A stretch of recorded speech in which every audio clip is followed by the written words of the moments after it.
လောကဝိစယလောကမှာအောင်မြင်မှုရဖို့ရအတွက်အယမျက်နှာ6ခုလုံခြုံအောင်လုပ်ရအောင်မယ်တဲ့နော်အယမျက်နှာ6ခုလုံခြုံအောင်လုပ်ရမယ်အယမျက်နှာ6ခုဆိုတာအရှိတောင်အနောက်မြောက်အထက်အောက်ဒီအယမျက်နှာ6ခုဒီလိုခေါ်တာဒါက metaphorical term လို့ခေါ်တယ်တင်စားပြီးတော့ပြောတာပဂတိအယမျက်နှာကိုပြောတာမဟုတ်ဘူးတင်စားပြီးတော့အယ6မျက်နှာကကိုယ့်ရဲ့လုံခြုံရေးကိုစီမံဆောင်ရွက်ပါစနစ်တကျလုပ်ပါလို့မြတ်စွာဘုရားကဒီလိုဟောတာအယ6မျက်နှာလူတွေမှာကိုယ့်ရဲ့အရှိဘက်ကလည်းလုံခြုံအောင်လုပ်ရမယ်တောင်ဘက်ကလည်းလုံခြုံအောင်လုပ်ရမယ်အနောက်ဘက်ကလည်းလုံခြုံအောင်လုပ်ရမယ်မြောက်ဘက်ကလည်းလုံခြုံအောင်လုပ်ရမယ်အပေါ်ကလည်းလုံအောင်လုပ်ရမယ်အောက်ကလည်းလုံရမယ်အဲ့ဒီလို6ဖက်6တန်6ဌာနလုံခြုံသွားပြီဆိုလို့ရှိရင်လောကမှာဘယ်တော့မှအရှုံးမရှိတော့ဘူးအောင်မြင်နိုင်တယ်လို့မြတ်စွာဘုရားဒီလိုဟောတာနော်အဲ့တော့အရှိဆိုတာဘာကိုပြောတာလဲလို့မြတ်စွာဘုရားအရှိဆိုတာမိဘ2ပါးကိုပြောတာတဲ့ဘာဖြစ်လို့လဲဆိုလောကလူတွေရောက်လာတဲ့အခါမှာဘဝတစ်ခုရလာတဲ့အခါမှာမိဘဟာပထမဆုံးတွေ့ရတဲ့မိတ်ဆွေပဲလေပထမဆုံးတွေ့ရတဲ့မိတ်ဆွေပဲဒါကြောင့်မလို့နံပါတ်1တကယ်ကိုအလေးပေးရမယ်မိတ်ဆွေအစ်စ်ကိုကျေးဇူးအရှိဆုံးပုဂ္ဂိုလ်ဟာမိဘပဲဖြစ်တယ်ပေါ့မိဘရဲ့ကျေးဇူးကိုပြောပြသမှာလို့ဆိုလို့ရှိရင်အမျိုးမျိုးတော့ပြောကြမှာပဲမြတ်စွာဘုရားဟောတဲ့အတိုင်းမှတ်မယ်ဆိုရင်မိဘကသားသမီးတွေအပေါ်မှာကျေးဇူးပြုတာ3ခုလို့မြတ်စွာဘုရားအကုန်လုံးခြုံးပြီးတော့ perspective နည်းနဲ့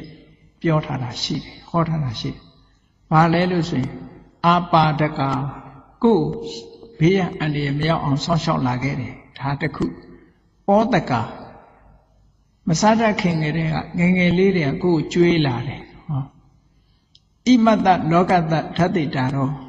ဒီလောကကြီးကိုလာခွင့်ပြုပြီးတော့လောကကြီးရဲ့အလှပကိုကြည့်ရှုစေတာမိဘပဲ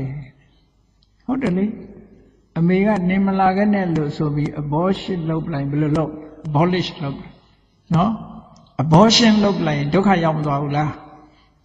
တချို့အမေတွေကလာခွင့်မပြုဘူးလေမလာနဲ့ရှုပ်တယ်ဆိုပြီးတော့အဲ့ဒါမျိုးရှိတယ်အဲ့တော့ဒီလောကကြီးတဲ့ကိုရောက်လာတာဟာအမေကျေးဇူးပဲအမေကျေးဇူးပဲဒါကြောင့်မို့မြတ်စွာဘုရားပြောတာဣမတ္တလောကတ္တဓာတိတာတော့ဒီလောကကြီးနဲ့တွေ့ခွင့်ပေးတာဝယ်ကမ်းလုပ်တာမိဘပဲ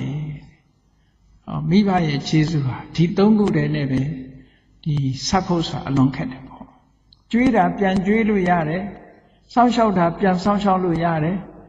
ဒီလောကကြီးတဲ့ဝယ်ကမ်းလုပ်တာကိုကနောက်မှရောက်တာဆိုတော့အမေဖေကိုထပ်ပြီးကိုဝယ်ကမ်းလုပ်ချင်လို့ရပါမလားရဘူးလေအဲ့တော့အဲ့ဒါကြောင့်မို့လို့မိဘကျေးဇူးကိုဆက်လို့မကုန်ဘူးလို့ပြောတာအဲ့ဒီတစ်ခုနဲ့တည်းမကုန်တာလောကကြီးတဲ့ကိုလာခွင့်ပေးလိုက်တဲ့ကျေးဇူးကနဲတာမှမဟုတ်တာမလေအခုကျေးဇူးတင်ကြစင်ကာပူရောက်အောင်ခေါ်တဲ့လူကျေးဇူးတင်ရသေးတယ်ပတ်စံတော့ပေးရထမတယ်ဟောအဲ့ဒါလို့ဟိုမိဘကြတော့လောကထဲရောက်လာအောင်ခေါ်သွင်းပေးတာဖြစ်တော့ကြောင့်ကျေးဇူးအကြီးမားဆုံးပုဂ္ဂိုလ်အဲ့ဒီကျေးဇူးကိုတော့ပြန်ဆက်လို့လွယ်လွယ်နဲ့တော့မရနိုင်ဘူးတဲ့ဒီလိုပြောတာမြတ်စွာဘုရားနော်ဒါမိဘကျေးဇူးကိုအချင်းချုပ်ပြောပါဆိုရင်အဲ့ဒီ3ခုပဲဘုရားဟောထားတာ3ခုနဲ့ဟောလိုက်တာကောင်းပြီအဲ့ဒီအရှိအယတ်ဆိုတာမိဘကိုပြောတာတောင်အယတ်ဆိုတာဆရာသမားကိုပညာသင်ပေးတဲ့ဆရာတွေကတောင်အယတ်အလေးပေးရမယ့်ပုဂ္ဂိုလ်တွေယုံသိလေးစားရမယ့်ပုဂ္ဂိုလ်ဆိုတဲ့အဓိပ္ပာယ်အနောက်အယတ်ဆိုတာကိုအိမ်အောင်ပြုလို့အိမ်အောင်ဘက်တာမယာအနောက်အယတ်ကမြောက်အယတ်ကြတော့မိတ်ဆွေသင်္ဃဟောမိတ်ဆွေတွေကမြောက်အယတ်အောက်အယတ်ဆိုတာအလုသမားကိုယ့်ရဲ့အလုပ်ငန်းကိစ္စကိုဝိုင်းဝန်းပြီးတော့လုပ်နေတဲ့ဒါကနဲ့လှုပ်ဘာနဲ့လှုပ်ပေါ့နော်ကိုယ့်ရဲ့လုပ်ငန်းကိစ္စတွေမှာလုပ်ကင်နေတဲ့အလုပ်သမားအထက်အယဆိုတာတမနာပြမနာသူတော်စင်ရဟန်းတန်ခါများအထက်အယ ဒီလိုဆိုလို့အဲ့ဒီအယက်မျက်နှာတွေကိုကိုကလုံခြုံအောင်လုပ်ရမယ်လုံခြုံလို့ရှိရင်သူတို့ကကိုယ့်ကိုပြန်ဆောင်းရှောက်လိုက်အဲ့တော့လုံခြုံအောင်ဘယ်လိုလုပ်ရအရှိအယက်လုံခြုံအောင်ဘယ်လိုလုပ်ရအောင်ဆိုအမေဖေကကိုယ့်ကိုကြွေးထားခဲ့တယ်လေကြွေးထားတဲ့အခါကျတော့အရှိအယက်လုံခြုံရေးအတွက်ကိုလုပ်ရမှာကိုယ့်ကိုကြွေးခဲ့တဲ့မိဘတွေကိုပြန်ပြီးတော့ကြွေးပါအဲ့ဒါလို့မကြွေးဘူးဆိုရင်အရှိအယက်ကပေါက်နေလိမ့်မယ်လုံခြုံရေးစိတ်မချရတော့နော်လုံခြုံမှာမဟုတ်ဘူးဒါကြောင့်မို့ကိုယ့်ကိုကြွေးမွေးဆောက်ရှောက်လာတဲ့မိဘတွေကိုတုံ့ပြန်ပြီးတော့ကြွေးမွေးဆောက်ရှောက်ပါတဲ့ကိစ္စဝိစ္စပေါ်လာလို့ရှိရင်လေသူတို့ကိစ္စကိုကိုယ့်ကိစ္စလို့သဘောထားပြီးတော့လုပ်ကင်ပေးပါတဲ့နောက်တစ်ခုကမိဘမျိုးရိုးရဲ့အမျိုးကောင်းဆိုလို့ရှိရင်အဲ့ဒီအမျိုးကိုထိမ့်သိမ်းဆောက်ရှောက်ပါအကယ်၍မိဘကကောင်းတဲ့မျိုးရိုးမဟုတ်ရင်လည်းကောင်းတဲ့မျိုးရိုးဖြစ်အောင်မိမိကလုပ်ပေးပါဒီလိုဆိုလို့ဆိုတော့မိဘကဒီဒုစရိုက်နဲ့အသက်မွေးတဲ့မိဘဆိုလို့ရှိရင်သူ့စရိုက်နဲ့အသက်မွေးအောင်ကိုကလုပ်ပေးကောင်းတဲ့မျိုးရိုးတစ်ခုဖြစ်အောင်ပြန်ပြီးတော့ကိုကလုပ်ပေးတယ်တဲ့ဒီလိုဆိုလို့နောက်တစ်ခါမိဘဆိုတာရှာဖွေသွားတဲ့ပစ္စည်းတွေသူတို့တည်တဲ့အခါယူသွားလို့မရဘူးလေယူသွားလို့မရသည့်အတွက်ကြောင့်သူတို့ရှာခဲ့တဲ့ပစ္စည်းဥစ္စာတွေကိုကိုကစနစ်တကျမိဘပစ္စည်းတွေကိုထိမ့်သိမ်းပြီးတော့ကုသိုလ်ကောင်းမှုလုပ်ပေးတယ်ပေါ့အမွေခံတယ်ပေါ့ဟောနောက်ကွယ်လွန်အိဋ္ဌရောက်သွားတဲ့အခါမှာမိဘတွေကိုနောက်ဆုံးကျေးဇူးဆက်တဲ့အနေနဲ့ကုသိုလ်ကောင်းမှုလုပ်ပြီးအမျှပေးဝေပါတဲ့ဒါကအရှိအယလုံခြုံရေးအတွက်သားသမီးတွေကဒီလိုလုပ်ပါလို့ဆိုတော့ရှေ့ရလုံခြုံရေးအတွက်သားသမီးတွေရဲ့စီမံဆောင်ရွက်ချက်ပဲအဲ့တော့ဒီနေရာလေးမှာအမျှဝေတာဟာမျှဝေတိုင်းရလာလို့ဆိုတော့အင်္ဂါရက်တွေရှိသေးတယ်အမျှဝေလို့ရတဲ့ဘဝဟာပြိတ္တာဘဝပဲငရဲဆိုရင်မရဘူးတိရစ္ဆာန်ဆိုလည်းမရဘူးလူဖြစ်နေနတ်ဖြစ်နေမလိုအပ်တော့ဘူးနော်ပြိတ္တာဖြစ်နေတဲ့အချိန်မှာအမျှဝေရတယ်ဝေတဲ့အခါမှာဝေတိုင်းရသလားလို့မေးစရာရှိတယ်ဆက်သွယ်မှုရှိမှရတယ်ဆက်သွယ်မှု communication မရှိရင်တော့မရဘူးအဲ့ဒါမပြောနဲ့ဒီကနေပြီးတော့စင်ကာပူကနေပြီးဗမာပြည်ပိုက်ဆံပို့တောင်မှ communication ရှိမှပို့လို့ရတာလေဘယ်လိုဆိုဘယ်ရမှာတော့အဲ့တော့ကိုကသူ့အတွက်ကုသိုလ်ကောင်းမှုလုပ်တယ်တစ်ဖက်သားကိုအမျှဝေလိုက်တယ်သူကတိတယ်ဝမ်းသာတယ်ဒါလို့ခေါ်တယ်အဲ့ဒါကျွန်မရဥပမာတစ်ခုအတန်လှင့်ဆက်တယ်လီဗီရှင်းဆိုတာဆိုတယ်လီဗီရှင်းလွှင့်တဲ့ဆက်ကလွှင့်တယ်ဒါပေမဲ့ဖမ်းတဲ့ဆက်ကဖွင့်မထားဘူးဆိုရင်ရုပ်ပုံပေါ်ပါမလားမပေါ်ဘူးလွှင့်တဲ့ဆက်ကတော့လွှင့်တယ်နော်ဖမ်းတဲ့ဆက်ကမဖမ်းဘူးဆိုလို့ရှိရင်လည်းမြင်ရမှာမဟုတ်ဘူးအေးဖမ်းတဲ့ဆက်ကတော့ဖမ်းပါရဲ့လွှင့်တဲ့ဆက်ကမလွှင့်ဘူးဆိုလို့ရှိရင်ရောမရဘူးလွှင့်တဲ့ချိန်လည်းဖြစ်ရမယ်လွှင့်နေတာလည်းဖြစ်ရမယ်ဖမ်းလည်းဖမ်းနေဆိုရင်တော့ရအဲ့ဒီသဘောကိုသာမှတ်တာအမျှဝေတယ်ဆိုတာဟိုကတစ်ဖက်ကသိပြီးသာရုခေါ်မှရတယ်အနှုတ်မဆိုရင်တော့မရဘူးလို့ပဲပြောအဲ့တော့တခြားနည်းနဲ့လှုပ်တာတွေဟာဆိုပါစို့အမေကြိုက်တတ်လို့အဖေကြိုက်တတ်လို့တင်းကျိုင်းသွားပြီးတော့တင်ထားရင်တော့ဒီပြင်အကောင်မလောင်ပဲစားမှာသူစားရမှာမဟုတ်ပါဘူးနော်သူစားရမှာမဟုတ်တချို့ကတော့လူတွေကအဲ့ဒါလိုသွားလှုပ်လို့ရှိတယ်အကောင်းဆုံးလုပ်နည်းကတော့ကုသိုလ်ကောင်းမှုလုပ်ပြီးအမျှဝေတာဟာသူတို့အတွက်အကျိုးရှိဆုံးပဲလို့ရသော်ဘုရားကဒီလိုခေါ်ထားတယ်နော်အဲ့ဒါအရှိအယဖြစ်တဲ့မိဘတွေအတွက်ဆောင်ရွက်ရမယ့်ကိစ္စတစ်ခုကိုဆောင်ရွက်တာလို့ဒီလိုမှတ်သားဖို့လိုတယ်ပေါ့အဲ့ဒါလို့ဆောင်ရွက်ရမယ့်ကိစ္စကိုဆောင်ရွက်တဲ့အခါမိဘတွေကကိုယ်သားသမီးကိုပြန်ပြီးတော့စောင့်ရှောက်ကြတယ်မကောင်းတာတွေမဖြစ်အောင်နော်ဆုံးမတယ်ကောင်းတဲ့ဘက်ကိုရောက်အောင်တင်ပို့ပေးတယ်ပညာတွေသင်ပေးတယ်နော်နောက်ဆုံးမှာတင့်တော်တဲ့ပုဂ္ဂိုလ်နဲ့အိမ်အောင်ချပေးတယ်နော်အချိန်ခါတန်လို့ရှင်လည်းအမွေတွေပေးတယ်ဆိုတဲ့ဟောမိဘနဲ့သားသမီးဟာအပြန်အလှန်ဒီလိုဆောင်ရွက်သည့်အတွက်ကြောင့်ကိုယ့်ရှိကိုယ့်အတွက်အရှိရဟာလုံခြုံသွားပြီလို့ဒီလိုပြောတာအနုမို့ဆိုရင်မလုံခြုံဘူးနော်အဲ့တော့ဆရာသမားဆိုတဲ့တောင်အရကဆရာသမား အဲ့တော့ဆရာဆိုရင်တပည့်နဲ့တွေ့ရမှာပေါ့တောင်အရက်လုံုံရအောင်တပည့်တွေကဘာလုပ်ရမလဲလို့ဆိုရင်တပည့်တွေဟာဆရာကိုလေးစားတဲ့အနေနဲ့တက်ကြွကြွရှိရမယ်ဆရာလာလို့ရှိရင်နေရာကထားတယ်ကြိုးကြိုးစားစားဆရာစီကိုချင်းကပ်သွားလာတယ်ဆရာပြောသမျှကိုနာခံတယ်မှတ်သားတယ်ဆရာအတွက်ပြုစုလုပ်ကြွေးတယ်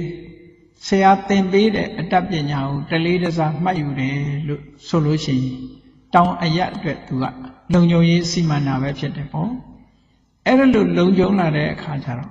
တပည့်တွေကအဲ့ဒါလို့လှုပ်လာတဲ့အခါကျတော့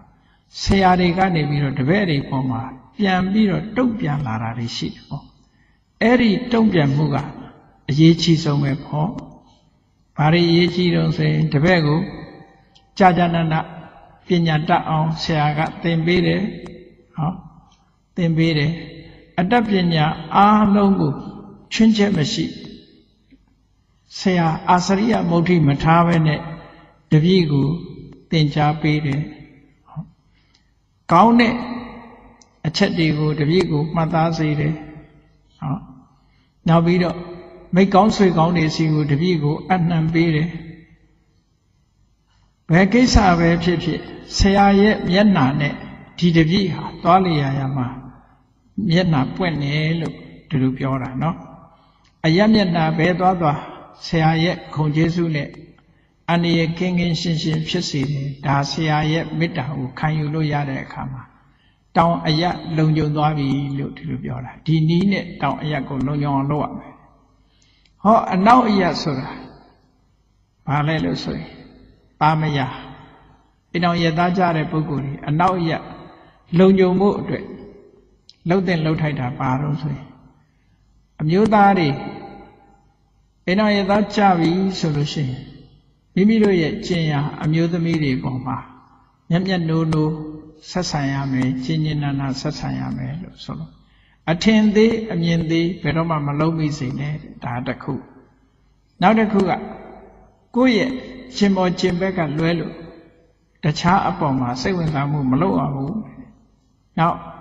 အိမ်မှုကိစ္စနဲ့ပတ်သက်ပြီးတော့သူ့ကိုအားလုံးအနှံ့ထားရမယ်ဒီလိုပြောတာတင့်တော်လှပတဲ့အစဉ်တစားများကိုလည်းပဲဆင်မြန်းပေးနိုင်ရမယ်ဒီလိုဆိုတာနော်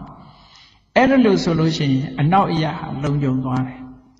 လုံခြုံသွားတဲ့အခါကျတော့အဲ့ဒီလိုလုံခြုံသွားတဲ့အခါကျတော့အိရှင်အမျိုးသမီးကဘာတွေတုံ့ပြန်ပြီးတော့ပေးလာတော့လို့ဆိုတော့အိမ်မှုကိစ္စတွေကိုစနစ်တကျဆောင်ရွက်တယ်ကိုယ်အိမ်မှာအလုပ်လုပ်တဲ့ပုဂ္ဂိုလ်တွေကိုလည်းပဲစနစ်တကျချီးမြှောက်တယ် organize လုပ်တယ်မိမိကိုယ်တိုင်ကလည်းအကျင့်စာရိတ္တကောင်းအောင်ထိန်းတယ်အိမ်ရှင်ယောက်ျားဆောင်ယူလာသမျှနော်လုပ်ငန်းကရလာသမျှငွေကြေးတနာတွေကိုလည်းမပြောက်ပြက်အောင်ထိန်းသိမ်းဆောက်ရှောက်တယ်အလုပ်အကိုင်နဲ့ပတ်သက်ပြီးတော့အိမ်မှုကိစ္စနဲ့လုပ်ငန်းကျွမ်းကျင်တယ်ပြင်းရည်မရှိဘူးဇွဲကောင်းကောင်းနဲ့အားလုံးကိုလုပ်တယ်လို့ဆိုတော့အနောက်မျက်နှာဟာလုံးဝလုံခြုံစိတ်ချရတဲ့အနေအထားမျိုးရိုးပေါက်ကြီးပိတ်တစ်ခုပိတ်သွားတယ်လို့သူတို့ပြောတာအဲ့ဒါဆိုရင်လောကမှာအောင်မြင်မှုရနိုင်တယ်လို့မြတ်စွာဘုရားတို့ဟောတာနော်အဲ့တော့မြတ်စွာဘုရားဟောတဲ့အတိုင်းသာအကုန်လိုက်နာကျင့်သုံးကြမယ်ဆိုလို့ရှိရင်တော့ပြဿနာဆိုတာအလွန်ကိုနည်းသွားပြီးတော့ကြီးပွားတိုးတက်မှုတွေဟာကြုံရမှာသိကြပါတယ်နောက်တစ်ခါမြောက်အယက်ဆိုတာဘယ်သူကိုပြောတာတော့ဆိုမိတ်ဆွေတွေကိုပြောတာအဲ့တော့မြောက်အယက်ဆိုတဲ့မိတ်ဆွေတွေကိုကိုမိတ်ဆွေပေါ်ဘယ်လိုလုပ်ရမလဲဆိုလူတိုင်းဟာမိတ်ဆွေရှိတာပဲအဲ့တော့မိတ်ဆွေတွေအပေါ်မှာဘယ်လိုဆက်ဆံမလဲလို့ဆိုတော့မြတ်စွာဘုရားကသင်္ဃဝတ္ထုတရား၄ပါးနဲ့ဆက်ဆံဖို့လိုအပ်တယ်မိတ်ဆွေတဦးနဲ့တူမိတ်ဆွေဖြစ်လာပြီဆိုရင်ကိုယ်လက်သူ့လက်တော့ရှိတာပေါ့နော်ကိုကသူ့မိတ်ဆွေလားသူကကိုယ်မိတ်ဆွေလားနှစ်ခုစလုံးအတွက်ပြောတဲ့ဟာတခါမြောက်ပိုင်းဆိုတာမိတ်ဆွေလို့ဆိုလိုတယ်အဲ့ဒီမိတ်ဆွေဖြစ်လာပြီဆိုလို့ရှိရင်ဘာလို့လက်ဆောင်ပစ္စည်းပေးတာကစပေးမှုကမ်းမှုလေးတွေရှိရတယ်ဒါကမေတ္တာနှောင်ကြိုးခိုင်မာဖို့အတွက် ငါ့ကိုတတိရတယ်အမြဲတမ်းဗာလေးဖြစ်ဖြစ်ချူထူဆန်းဆန်းငါ့ကိုပေးတယ်လက်ဆောင်လေးပေးတယ်မွေးနေ့လက်ဆောင်လေးပေးတယ်ဗာပေးတယ်ပေါ့နော်ဟိုအဖို့တန်တယ်မတန်တာတော့ထားပေါ့ပေးတယ်ဆိုလို့ရှိရင်မေတ္တာခြင်းဟာအမတန်မှနီးသွားနိုင်တယ်စိတ်နှလုံးကိုဆွဲဆောင်တဲ့ဟာတစ်ခုနောက်တစ်ခါစကားပြောတဲ့အခါမှာဘယ်တော့ဖြစ်ဖြစ်ရိုင်းရိုင်းပြပြမပြောဘဲနဲ့ကျင်နာတဲ့စကားလုံးရင်ကျေးတဲ့စကားလုံးနဲ့ပြောရမယ်တဲ့ဒါကိုပေယဝိဆာလို့ခေါ်တယ်။ဟောနောက်တစ်ခုကအဋ္ဌစရိယသူကိစ္စရှိရင်မနေတတ်ဘူးသွားပြီးတော့လှုပ်ပေးတယ်ကုညီတယ်။ဟောနောက်ဆုံးတစ်ခုကတမဏတ္တတာကိုယ်နဲ့ဓာတ်နုထားဆက်ဆံတယ်။ဘာဖြစ်လို့လဲဆိုလူဆိုတာကိုယ့်ကိုအထင်သေးမြင်သေးဆက်ဆံရင်ဘယ်သူမှမခံနိုင်ဘူးနော်။အထင်သေးမြင်သေးဆိုမရဘူး။အဲ့တော့အထင်မြင်သေးတဲ့ဆက်ဆံမှုမျိုးမလုပ်ရဘူးတဲ့။နောက်ဆုံးတစ်ခုကတော့ဘာလို့ဆိုအရေးကြီးတာဂတိတည်ရမယ်ဘယ်ကိစ္စပဲဖြစ်ဖြစ်မိတ်ဆွေပေါင်းတင်မပြတ်စေခြင်းလို့ရှိရင်ကိုပြောထားရင်ပြောထားတဲ့ဂတိကိုတည်ရမယ်တည်စေရဘယ်တော့မှမလွဲချော်စေရဘူးတဲ့အဲ့ဒါလို့ဆက်ဆံလို့ရှိရင်ရောက်အရာဟာလုံကျုံလာလိမ့်မယ်တဲ့အဲ့ဒီလုံကျုံလာလို့ရှိရင်သူ့ရဲ့ဆက်ဆံမှုကိုအကြောင်းပြုပြီးတော့တစ်ဖက်ကတုံ့ပြန်လာတယ်ဘာတွေတုံ့ပြန်လာလဲကိုမေ့နေတယ်ဟာမေ့လျော့ပြီးတော့ကိုကခဏလိုမူးနေလို့ဖြစ်စေမေ့နေလို့ဖြစ်စေအဲ့ဒီလိုဖြစ်တဲ့အခါမှာသူကစောင့်ရှောက်ပေးတယ်ပစ္စည်းဥစ္စာတွေပျောက်မသွားအောင်ထိမ့်သိမ့်ပြီးတော့ပေးတယ်ကြောက်เสียဘေးနဲ့အန္တရာယ်ကြုံလို့ရှိရင်လည်းပဲအားပေးစကားပြောတယ်နော်အားပေးစကားပြောတယ်ဘေးရန်နေပေါ်လာလို့ရှိရင်လည်းစွန့်ပြီးတော့မသွားဘူးခုနဝက်ဝံကတွေ့တဲ့အခါမှာထွက်ပြေးသွားတာမျိုးမလုပ်ဘူးတဲ့နော်အဲ့အမျိုးမလုပ်ဘူးနောက်တစ်ခါသူ့ရဲ့သားစဉ်မြေးဆက်မြေးမြစ်တီတွတ်ထီအောင်နော်အလေးပေးပြီးဒါငါမိတ်ဆွေရဲ့သားငါမိတ်ဆွေရဲ့မြေးကလေးဆိုပြီးတော့စောင့်ရှောက်မှုပြုတယ်တဲ့အဲ့ဒါလို့ဆိုရင်ရောက်အရာဟာလုံခြုံသွားတာဖြစ်ပါတယ်အောက်အရာလုံခြုံဖို့အတွက်ဘယ်လိုစီမံချက်ဆောင်ရဒါမြတ်စွာဘုရားကတန်ဝိဓာနဆို project လို့ခေါ်တယ်နော်စီမံမှုတွေ project အနေနဲ့စီမံတာအောက်အရာဆိုတာကိုလုပ်ငန်းမှာလောက်ကင်ဆောင်ရွက်နေကြတဲ့အလုပ်သမားတွေအဲ့ဒီအလုပ်သမားတွေနဲ့ပတ်သက်ပြီးတော့ကိုလုပ်ရမယ့်ကိစ္စတစ်ခုကဘာတော့စီမံဆောင်ရွက်ရမယ့်ကိစ္စကဘာတော့ဆိုကိုယ့်ရဲ့ကုမ္ပဏီမှာဖြစ်စေကိုယ့်ရဲ့အိမ်မှာပဲဖြစ်စေအလုပ်လုပ်နေပြီဆိုရင်အလုပ်ကိစ္စခိုင်းတဲ့အခါမှာသူ့ရဲ့အင်အားကိုကြည့်ပြီးတော့တန်ရာကိုခိုင်းရတယ်မနိုင်ဝန်မခိုင်းရဘူးတဲ့ဒီလိုပြောတာနော်တန်ရာကိုခိုင်းရမယ်တဲ့ဒါတစ်ခု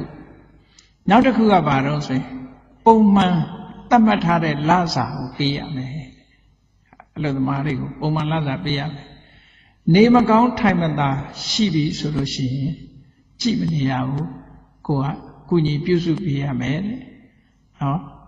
ထူးထူးခြားခြားဆန်းပြတဲ့အစာအာဟာရမျိုးကိုလည်းပဲတစ်ခါတရံခေါ်ပြီးတော့ကျွေးပါတဲ့ကိုရီးယားကွီစိန်တို့အိန္ဒိယကွီစိန်တို့ပေါ့နော်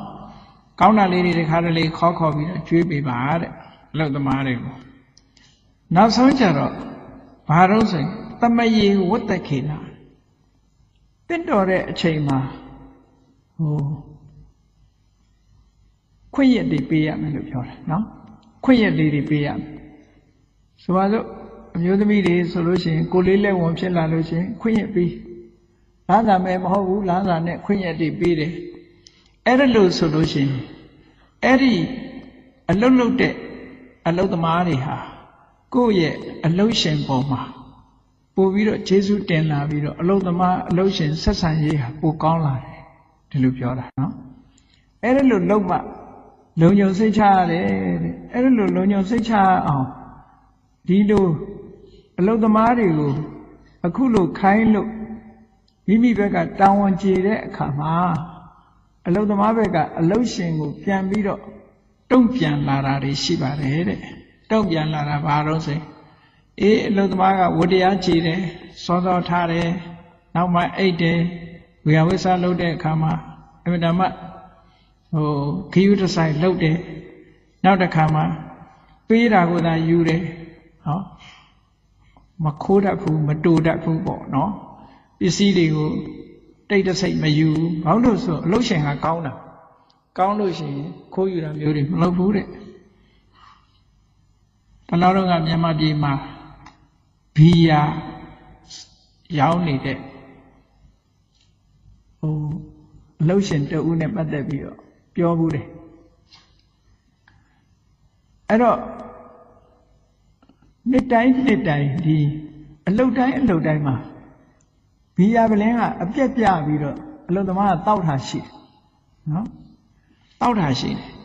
အနည်းဆုံးနှစ်ဖာလောက်ကတော့ရော့တယ်သူတို့တောက်တယ်ပေါ့အဲ့ဒါကိုခွင့်မပြုနိုင်တော့ဘာလုပ်လဲဆိုရင်အလုပ်သမားကဘီယာပလင်းကိုစောင့်ချတဲ့အခါကျတော့၄ပါလောက်ပြတ်တယ်တဲ့အလုပ်သမားကိုသွားပြီးတော့ဝက်ဥကြီးသွားတင်လိုက်တာ၄ဖာလောက်ပြတ်သွားသူတို့တောက်ပါစေဆိုပြီးတော့ခွင့်ပေးထားလို့ရှိရင်အပြတ်မရှိတော့ဘူးအကောင်းကြီးပဲဖြစ်တယ်နော်အဲ့ဒါလက်တွေ့အဲ့ဒါတော့ဘုရားဟောတာမဟုတ်ဘူးတကယ်ဖြစ်